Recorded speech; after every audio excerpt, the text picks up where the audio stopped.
할렐루야. 오늘도 여러분 삶 가운데 주의 선한 인도하심 있기를 주님의 이름으로 축복합니다. 자, 저를 따라 한번 해볼까요? 오른손을 들고 눈을 한번 가려보십시오. 한쪽 눈을 딱 가리시고 옆에 바라보면서 이야기합시다. 한눈에 반했습니다. 시작.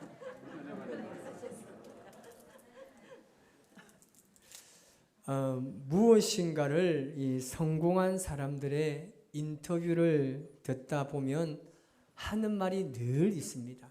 뭐냐면 초심을 잃지 않겠다는 것입니다. 자신의 분야에서 성공을 했거나 무엇인가를 이루었을 때 많은 사람들이 이 말을 꼭 하는 것을 보게 됩니다.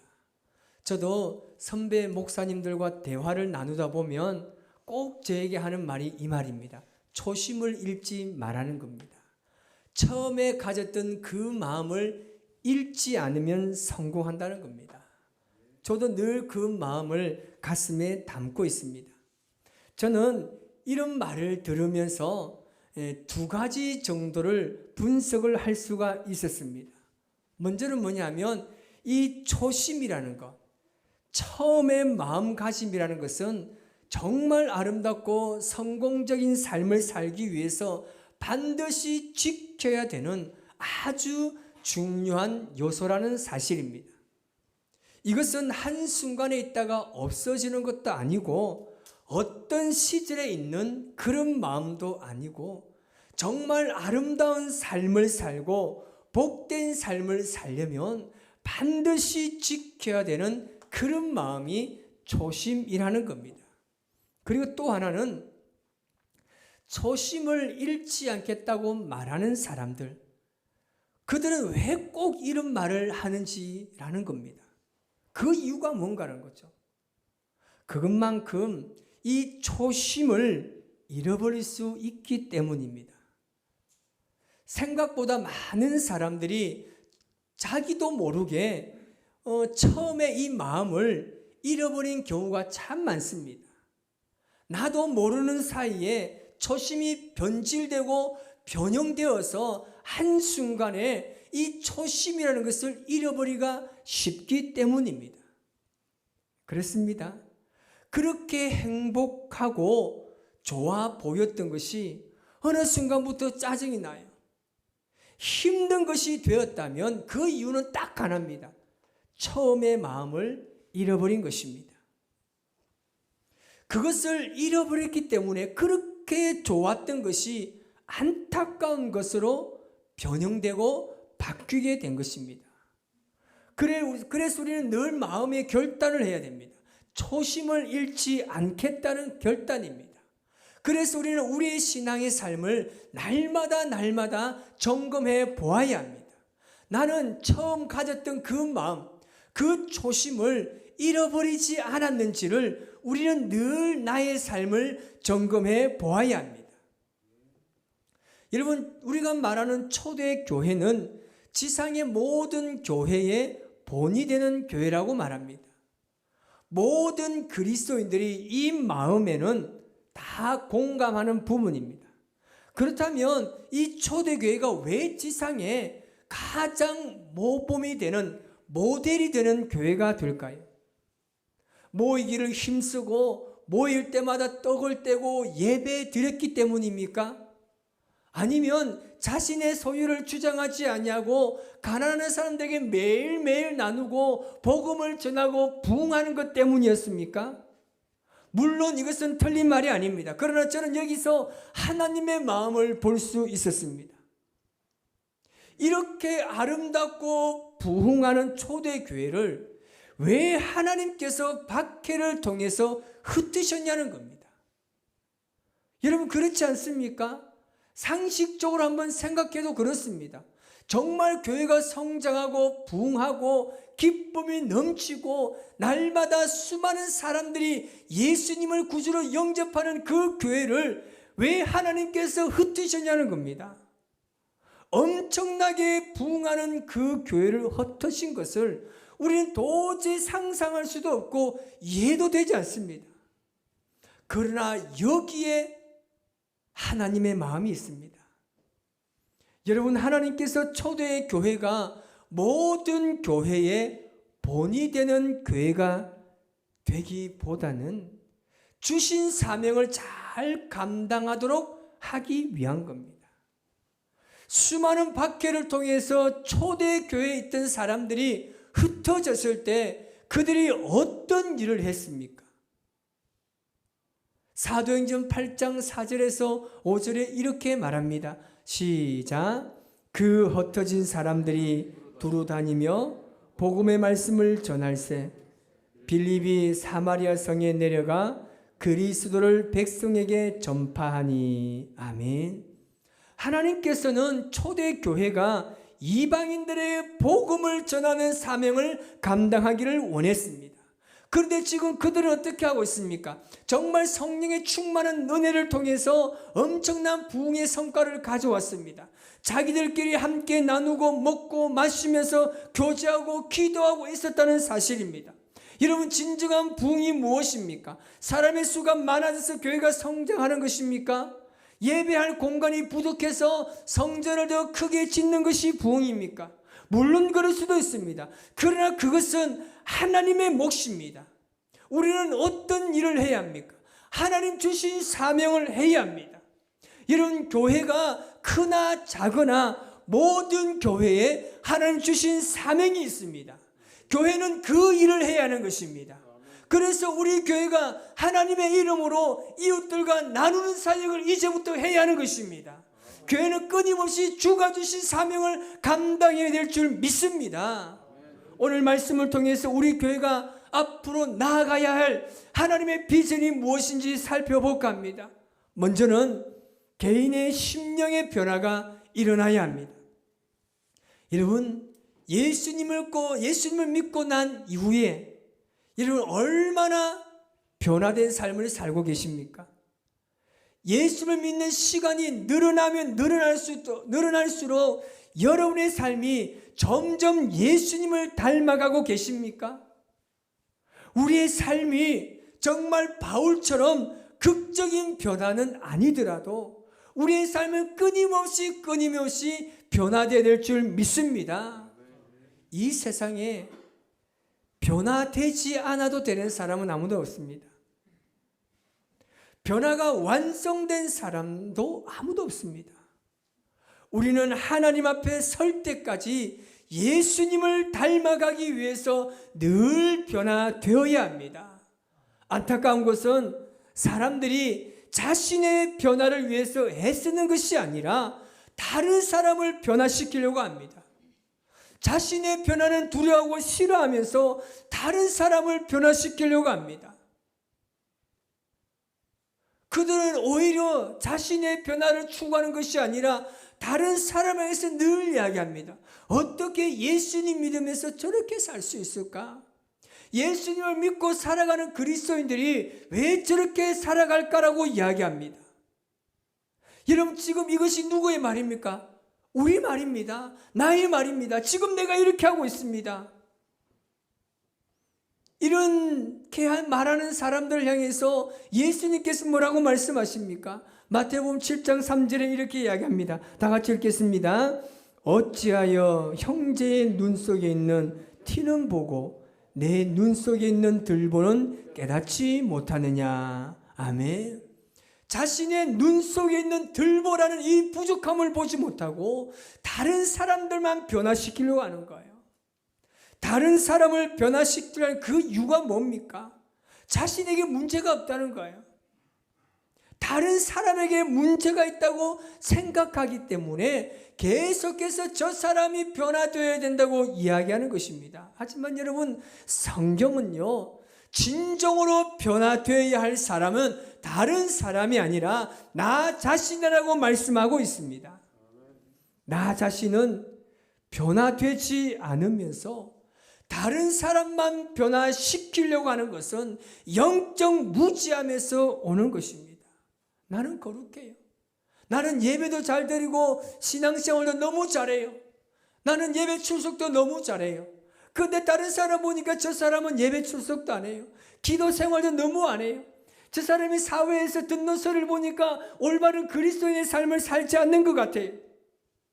이렇게 말하고 있는 것은요, 영적 무지함에서 오는 겁니다. 여러분, 사도들을 한번 보십시오. 그 전에 그들이 이전에 어떻게 했습니까? 예수님을 믿는 것을 숨기고 드러내지 못했습니다. 피해 다녔던 그들이 성령의 충만함을 받으니까 방언이 터지는 거예요. 안전벨기가 일어나는 겁니다. 5천 명이 회개하고 돌아오는 역사가 일어나는 것입니다. 여러분, 이런 체험을 하게 되니까 어떤 사건이 생깁니까? 마음을 같이 하기 시작합니다. 그런데 이렇게 수많은 표적과 기적의 사건을 경험했음에도 불구하고 자신의 변화를 싫어하는 사람이 있었습니다. 오늘 본문 13절에 이렇게 이야기합니다. 시작. 그 나머지는 감히 그들과 상종하는 사람이 없으나 백성이 칭송하더라. 아멘. 그 나머지 사람들은 이런 변화의 기회를 놓쳐버렸습니다. 믿음을 가지지 못하고 정치적인 보복이 두려워서 몸을 사리는 사람들입니다. 결국 이들은 초대교회에 합류하지 못하는 되었습니다. 여러분 생각해 보세요. 그들의 마음이 얼마나 완악했으면 이렇게 되었겠습니까? 그리고 한편으로 보면 그들이 얼마나 비참하겠습니까? 사람들은 그 사도들의 표적과 기사로 인해서 주위에 있는 모든 사람들이 다 변화를 경험합니다. 여기저기 수많은 사람들이 솔로몬 행각에 모여서 예수님을 믿고 하나님의 이름을 경외하고 찬송합니다. 어디 그것뿐입니까? 병든 사람을 메고 옵니다. 침대에 눕힙니다. 더러운 귀신에게 괴로움 당하던 모든 사람들이 고침을 받은 줄 믿습니다. 치유의 역사가 일어난 겁니다. 그 순간 그 자리에 변화되지 않는 것이 이상하리만큼 놀란 일이 그 현장에 일어났다는 겁니다. 그런데 그 속에서 나 혼자 변화되지 못한다고 생각해 보세요. 그 인생이 얼마나 비참하겠습니까? 여러분, 우리 개인의 심령의 변화는 반드시 필요합니다. 그러나 내가 아무리 변화를 가지고 싶지만 자신의 힘으로는 그 어떤 변화도 이루어내지 못합니다. 우리 교회 모든 성도들이 같은 마음을 가지기 위해서 어떻게 해야 합니까? 나 자신이 변해야 같은 마음을 가질 수가 있는 겁니다.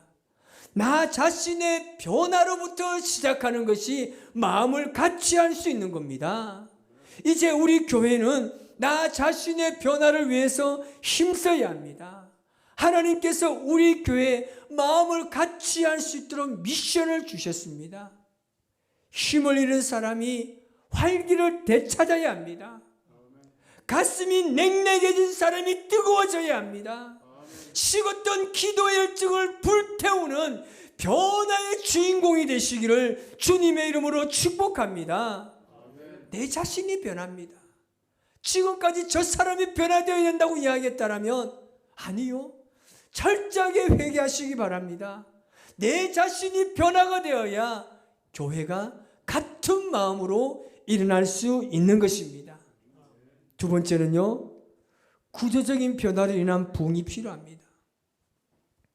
경로 의존성 이론이라는 것이 있습니다. 이 이론은 어떤 것이냐면 어떤 일정한 경로가 형성이 되고 이 경로에 의존하기 시작하면 나중에 다른 경로나 방법이 더 효율적인 것이라는 사실을 알고도 그 경로를 절대 벗어나지 못하는 현상을 말합니다.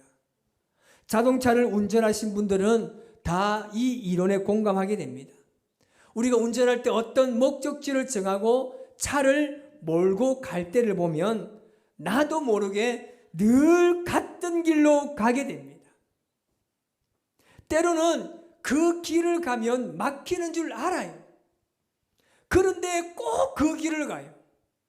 어떤 분이 우리 교회에서 운전할 때 제가 보았습니다. 저는 우리 저 뒤쪽으로 운동장 쪽으로 가면 여러분 우리가 보통 어떻게 갑니까? 여기서 이쪽으로 갑니까? 아니면 돌아서 이쪽으로 갑니까? 여러분 생각해 봐요. 생각이 안 됩니까? 여기서 바로 나가면 돼요. 근데 우리 교인 중에 누군지 말 안 하겠습니다. 꼭 돌아가요. 이쪽으로 가라 했는데 절대 말 안 들어요. 여러분 생각해 보세요. 이게 빨라요? 돌아가는 게 빨라요? 감이 안 옵니까? 이게 빨라요. 그런데 더 빨리 갈 수 있고 새로운 길이 있다고도 말하는데 운전하는 사람은 예전에 다니던 그 길로만 계속 다닙니다. 이것이 바로 경로 의존성입니다.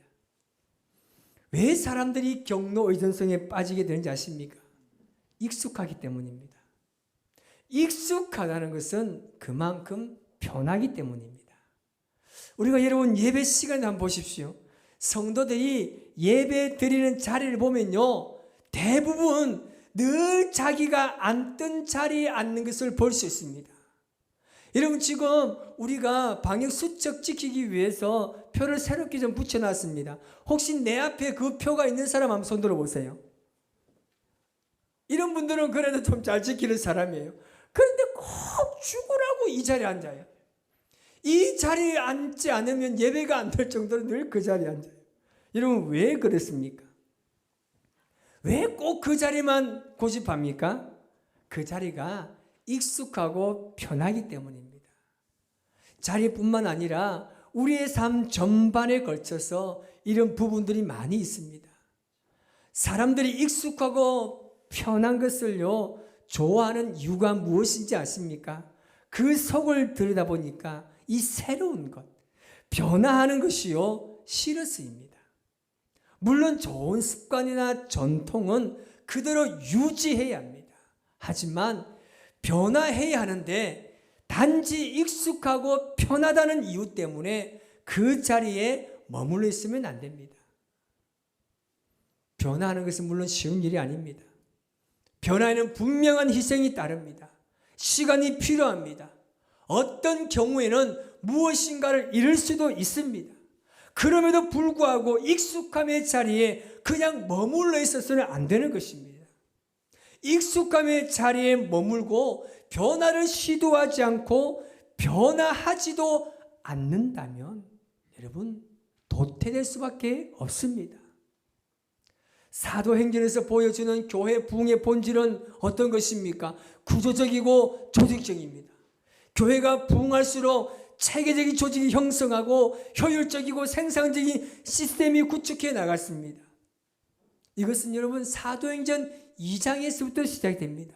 성령의 충만한 능력을 받고 나서부터 시작이 됩니다. 교회에 부흥의 역사가 밀려올수록 교회를 다이나믹한 구조로 만들어갔습니다. 그래서 사도행전 6장에 보면 믿음과 성령이 충만한 7 집사를 세워서 더욱 교회를 효율적이고 생산성 있게 만들어갑니다. SK그룹의 최태현 회장은 2016년 계열사 경영진들을 다 모아놓고 이런 말을 했습니다. 혹독한 대가를 치르지 않기 위해 모든 것을 바꾼다는 자세로 임해야 한다. 현 경영 환경에서 변화하지 않는 기업은 서든데스가 될 수 있다라고 이야기합니다. 이 서든데스란 말은 뭐냐면 갑작스러운 죽음을 말합니다. 다시 말하면 이 SK그룹의 최 회장은 변화하지 않으면 갑작스럽게 망할 수 있음을 강조하고 있습니다. 여러분, 하나님께서 우리 교회에 주신 사명이 무엇입니까? 모두가 마음을 같이 함으로 주께서 주신 사명을 감당하는 것입니다. 우리 교회가 도태되지 않기 위해서는 오늘 본문 19절에서 20절 말씀을 우리 같이 한번 읽어보겠습니다. 시작. 주의 사자가 밤에 옥문을 열고 끌어내어 이르되 가서 성전에 서서 이 생명의 말씀을 다 백성에게 말하라 하매. 아멘. 여러분 이제 우리 교회는요 시도해야 됩니다. 변화의 시작은요 나로부터입니다. 그 변화는 모든 사람들이 다 마음을 같이 하도록 이끌어낼 것입니다. 우리 교회 앞에 어떤 어려움과 고비가 분명히 찾아옵니다. 그래도 우리가 그 어려움 속에도 천군 천사가 우리를 도와주실 줄 믿습니다. 여러분, 사도들이 수많은 기적과 표적을 펼친데 거기에 시기하고 비방하고 질투하는 사람들이 얼마나 많았습니까? 그들은 옥에 가두었습니다. 그러나 하나님께서는 그들의 옥문을 열고 주님의 복음의 말씀을 전하게 한 줄 믿습니다.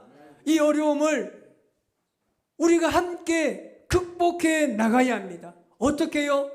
하나님의 주신 사명입니다. 이 사명만을 바라보고 함께의 마음을 같이 하시기를 바랍니다. 하나님이 나를 든든히 세우기 위해서 가장 중요한 것은 여러분, 우리의 마음이 같아지는 것입니다. 우리의 마음이 들지 않는 수많은 사건 앞에서도 철저하게 다른 거 없습니다. 하나님께서 주신 사명만을 바라보시기 바랍니다. 끝까지 이 생명을 다해서 복음의 말씀을 전하시기 바랍니다. 한 영혼입니다. 잃어버린 한 영혼을 위해서 지금도 쉬지 아니하시고 일하시는 주님의 마음이 우리의 마음이 되어야 할 줄 믿습니다. 정금같이 우리의 마음을 단련시키시기 바랍니다. 분명 하나님께서는 우리 교회를 통하여서 위대한 사역을 이루어 가실 것입니다. 오늘 시간 우리 다 같이 찬양으로 고백하실 때 하나님, 우리가 더욱더 주님의 말씀으로 단련되고 훈련되어서 하나님 주신 사명 잘 감당할 수 있도록 오늘 시간 간절한 마음으로 우리 고백하며 나아갑시다. 주가 보이신 생명의 길, 주가 보이신 생명의 길, 나 주님과 함께 상한 마음을 들이며 주님 앞에 나가리. 나의 의로움이 되신 주 그 이름 예수, 나의 길이 되신 이름 예수. 나의 길 오직 그가 하시나니, 나를 단련하신 후에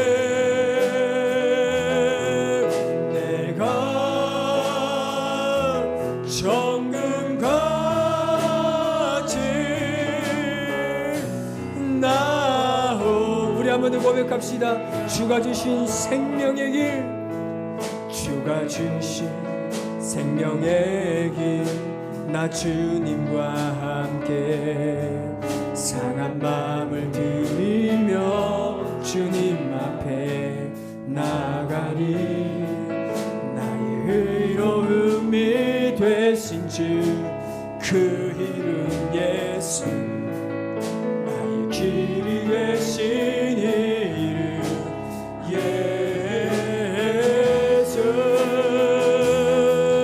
나의 길 오직 그가 하시나니, 나를 단련하신 후에 내가 정금같이